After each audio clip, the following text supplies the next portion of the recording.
The Haunting of Hill House is loosely based on the Shirley Jackson's book of the same title.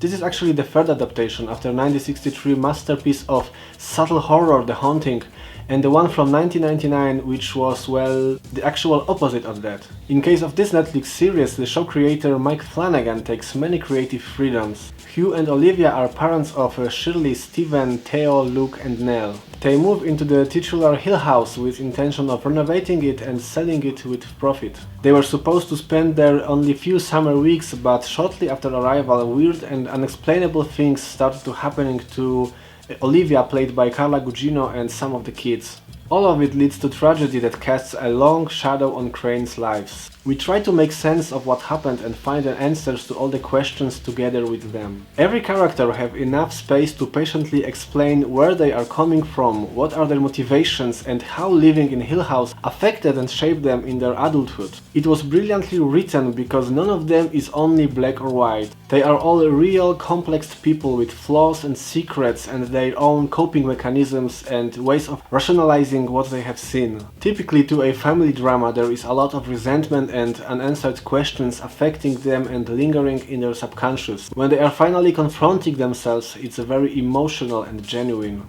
Show reaches the highest point somewhere in the middle, with episodes 5 and 6 being the most amazing 2 hours I have seen in a TV show for a very long time. It is worth to pay attention to episodes leading up to them, it pays off big time. And the same goes for episode 4, which I found also very moving. It tells the story of one of the siblings named Luke, played by Oliver Jackson Cohen, a heroin addict struggling with rehab. Realistic stories like this are much more terrifying than any cheap ghost story could ever be. It was heartbreaking to see how his own personal demons turned him into a manipulative addict, willing to lie and steal from the people that are closest to him and that care about him much. It slows down a bit after episode 6, but still keeps you invested. This is not the show for people expecting fast-paced action, but in no way that is a negative. It requires your full attention, not only because we have to follow 2 timelines, which needs some getting used to at the beginning, especially when we learn who is who, but it also likes to juggle stories around. We might see a short scene in one episode, which will be shown later and elaborated on 2 or 3 episodes later. And episode 6 alone is worth experiencing just for the fact that it consists of several single-shot takes, giving it almost theatrical feel. Final episode stirs up a lot of emotions. Many people didn't like it.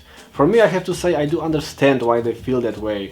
There were some great and effective moments to it. In a way it was cathartic, emotional and even uplifting. But at the same time it felt kinda off, like it was maybe a part of a different show. Especially compared to all the build-up masterfully crafted by the first 9 episodes and a half of the last one. But I guess Mike Flanagan was aiming at giving us some sense of relief and closure.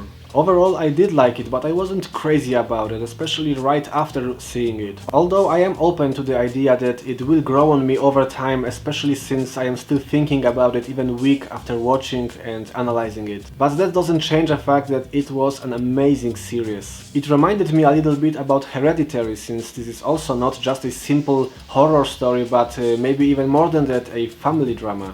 Having 10-hour-long episodes, it can go deeper into the story and character development than any standalone movie ever could. With its gothic vibe, it felt like an old-timey horror classic. It's not flashy, not loud, I would say it's really classy and ambitious. Because the longer it goes since I watched the entire series, the more I realize how much I freaking loved it, and even 5-10 years from now I will still remember and cherish it. You feel close to all the Crains family members despite all their flaws, simply because it is in some way relatable, because none of us is perfect. More than scary, it was sad and emotional and even metaphysical, but don't get me wrong, it will scare and creep you out on multiple occasions.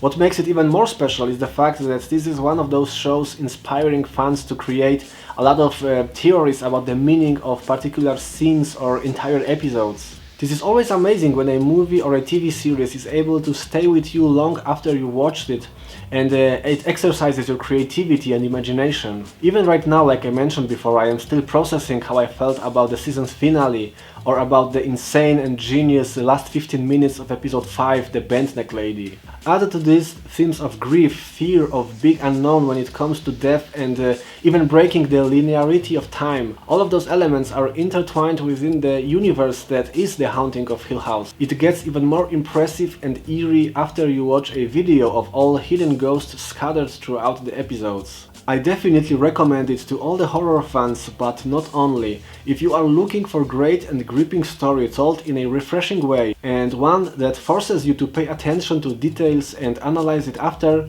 you might also love this show, just like Stephen King did, praising it on his Twitter account. Netflix had already announced a second season, which is going to be titled The Haunting of Bly Manor, which is going to tell a completely different story and is set to release somewhere in 2020. Before that happens, I suggest to check out other Mike Flanagan's movies like Oculus, Hush or Gerald's Game. He is extremely talented creator with amazing potential. Keep his name on your radar, as I surely will. Thank you for watching my review. My name is Marek and I will see you next time.